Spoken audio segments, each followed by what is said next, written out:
हिंदी बाल भारती 8वीं कक्षा की दूसरी इकाई का तीसरा विद्यार्थियों मान ना मान मैं तेरा मेहमान। हमने विभाग 1 के माध्यम से मान ना मान मैं तेरा मेहमान की मैंने आपको जानकारी दी थी।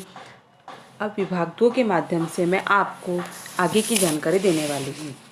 अब हम देखेंगे पेज नंबर 59 निकालेंगे और यहाँ का आखिरी पैराग्राफ देखना है। उसे आप देखते समय आपको अपनी पुस्तक खोल के रखना है। अब मैं पढ़ने जा रही हूँ। हम में एक बात अच्छी है कि हमारे माता पिता दोनों की तरफ का कुनबा काफ़ी लंबा चौड़ा है। शादी के बाद उसमें पत्नी के कुनबे का समावेश हो गया है। विद्यार्थी कुनबे यानी परिवार। इसके अलावा कई चलते फिरते जानकर भी है। जानकार जो जो हमें पहचान उसे हम पहचान कर कहते हैं। आपकी दुआ से बंदे ने उन्हें भी अपनी मेहमानदारी से नवाज रखा है। अपना तो उसूल इतना सीधा है कि कभी कोई सड़क चलता हुआ हमारी ओर देख भर लेता है तो तुरंत उससे पूछ बैठते हैं और भाई घर कब बुला रहे हो।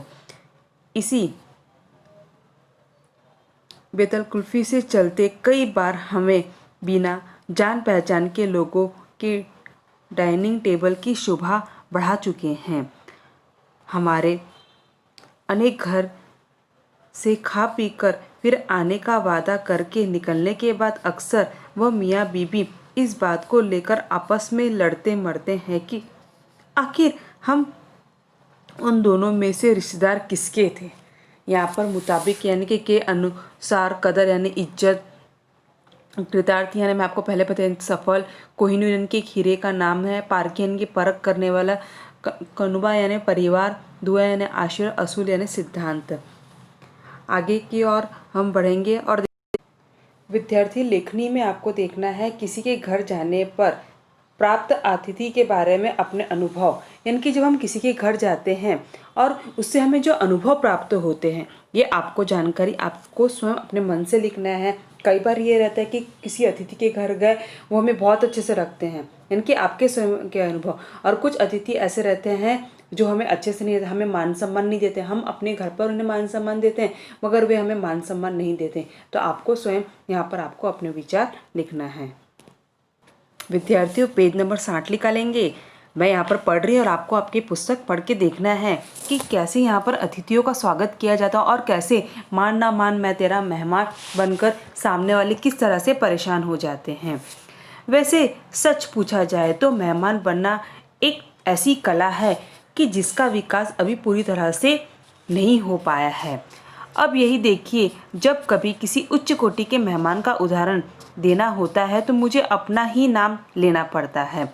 आज के इस कठिन आर्थिक युग में यह काम भी कठिन होता जा रहा है। कितने दाव पेच लड़ाने पड़ते हैं मेहमान बनने के लिए। जैसे कभी किसी ऐसे दोस्त के घर जाना पड़ जाए जहाँ खाना मिलने की उम्मीद ना हो तो सीधे घर की मालकिन पर ब्रह्मास्त्र चलाना पड़ता है। अब यहाँ पर देखो मेहमान की कलागिरी, यानी कि मेहमान बनने के लिए किस किस तरह से कलाकारी करनी पड़ती है वहाँ जानकारी दे रहे हैं। यानी कि स्थिति कुछ यूं ही होती है कि हम दोस्तों के घर पहुँचे, उसने तुरंत मातमी सूरत बनाकर पूछा फिर कैसे आना हुआ। जवाब में हमने तुरंत दूसरे कमरे में बैठी मन ही मन हमें कोसती हुई उसकी श्रीमती जी को लक्ष्य कहकर कहा, बस क्या बताओ यार, उस दिन भाभी जी के हाथ का लाजवाब खाना क्या खाया कि अब किसी और के हाथ के खाने का स्वाद ही नहीं आ रहा है। ससुरे 5 स्टार होटल के सेफ भी भाभी के हाथ के जादू के आगे पानी भरते हैं। बस हो गया किला फतह, यानी कि अब हमारा प्यार दोस्त भले ही हमें घर के धक्के देकर निकालना चाहता हो पर प्यारी भाभी जी अपने इस कद्रदान देवर को भूखा थोड़े ही जाने देगी। अब यहाँ पर किस तरह से तारीफ की जाती है, ऐसी तारीफ की जाती है कि उन्हें चने के झाड़ पर चढ़ाया जाता है। और वे आगे कहते हैं, शादी होने के बाद से हमने बच्चों के विद्यालय की छुट्टी के दिन वाली थोड़ी स्थायी प्रकार की मेहमानदारी विदा के विकास की और भी काफ़ी ध्यान दिया। एक मेहमानदारी की फसल उगाने के लिए ससुराल की धरती काफ़ी उपजाऊ रहती है। ससुराल अत पर दावा बोलते समय बच्चों का बड़ा सहारा रहता है। अब ससुराल पर जब जाना तो किस तरह से बच्चों का सहारा लिया जाता है उसके बारे में बताते हैं। जितने ज़्यादा बच्चे होंगे उतनी ही ज़्यादा बार हमला करने की सुविधा रहेगी। एक साल टुन्नू को अपने नाना की याद आएगी तो दूसरे साल टिन्नी को, तीसरे साल मुन्नी को, और ये क्रम इसी प्रकार से चलता रहेगा। पिछली बार तो ऊपरी बच्चों का नंबर खत्म होने पर मुझे अपने 6 महीने के बच्चे का सहारा लेकर कहना पड़ा। इस बार मेरी बुआ जी बुला रही थी, पर क्या बताऊं, इस छुटके को अपने नाना नानी की इतनी याद आ रही थी कि मजबूरन यहाँ आना पड़ गया। एक शातिर को बेटी देकर फंस गए ससुराल वाले के सामने इस कृतक को भी मनाने के सिवा चारा ही क्या था। अब यहाँ पर हमें कृतक यानी कि बुरा तर्क, ससुराल संबंधी दूसरे रिश्तेदारों में हमारी कुशल निर्देशन में श्रीमती जी भी जबरदस्त भूमिका निभाती है। अब उन्हें भी बार बार जाना रहता है इसलिए वो भी भूमिका निभाती है। विद्यार्थी यहाँ पर कोटि का अर्थ है श्रेणी, ब्रह्मास्त्र यानी कि ब्रह्म शक्ति से परिचालित अमोघ माना जाने वाला एक अस्त्र, मातमी यानी कि मातम संबंधित या शोक सूचक, लक्ष्य यानी उद्देश्य, लाजवाब यानी निरंतर या अनुपम या बेमिसाल, सुविधा यानी कि सहूलियत, शातिर यानी परम धूर्त, और कृतक यानी बुरा तर्क।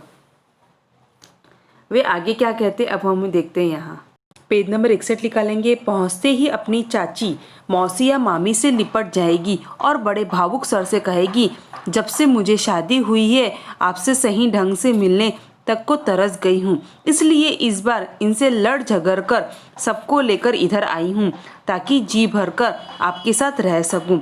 और वे बेचारियाँ जब तक अपनी इस भतीजी या भांजी के प्रेम दर्शन के इस अप्रत्याशी के जिसकी आशा न हो हमले से बाहर आती, तब तक हम अपने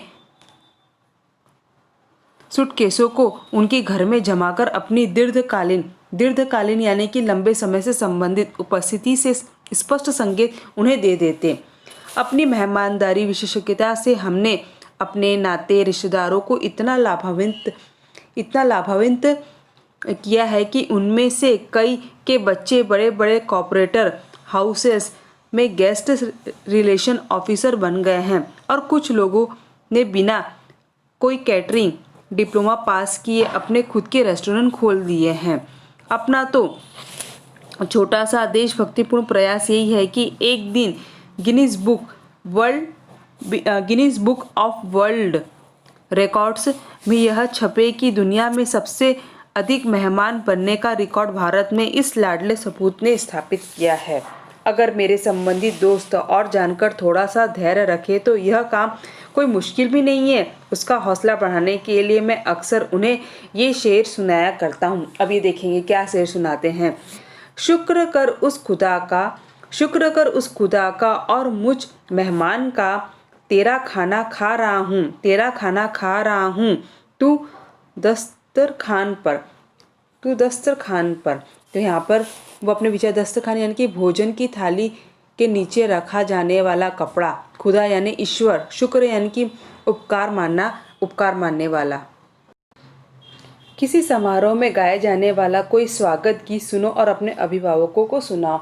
हम देखते हैं कि स्कूल में भी कुछ न कुछ प्रोग्राम होते रहते हैं तो वहाँ पर स्वागत गीत गाया जाता है, वो हमें अपने मित्रों को भी सुनाना है। यहाँ पर दिया है। उसके बाद यहाँ पर शब्द वाटिका में जो कठिन शब्द दिए हैं, खामोखा, ये सब कठिन शब्द आपको अपनी नोटबुक में लिखना है।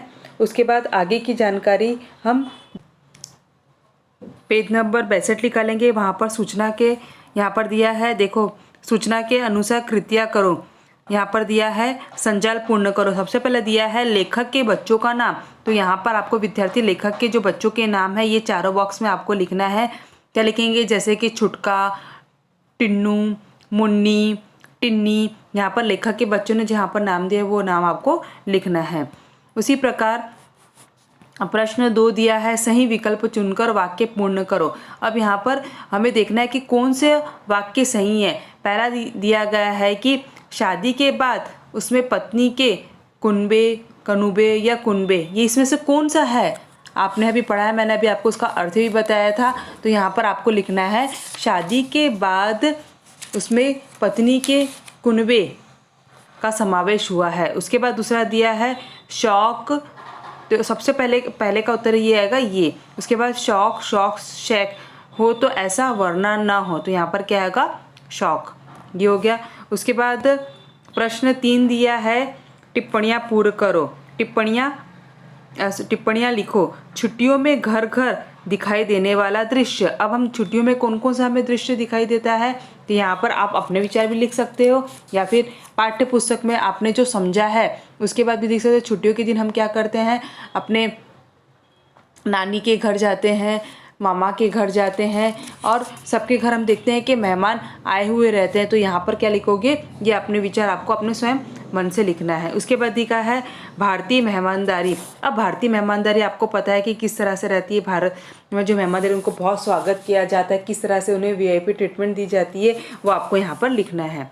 उसके बाद लिखा अतिथि बनकर जाने से पहले यजमान की सुविधा देखनी चाहिए। तो यहाँ पर आप भी अपने ध्यान में आपको अपने विचार लिखना है। उसके बाद यहाँ पर चौखट पूर्ण करो। यहाँ पर जो नीचे दिया गया है, चौखट में निर्देशित कालानुसार क्रिया रूप में परिवर्तन करके लिखो।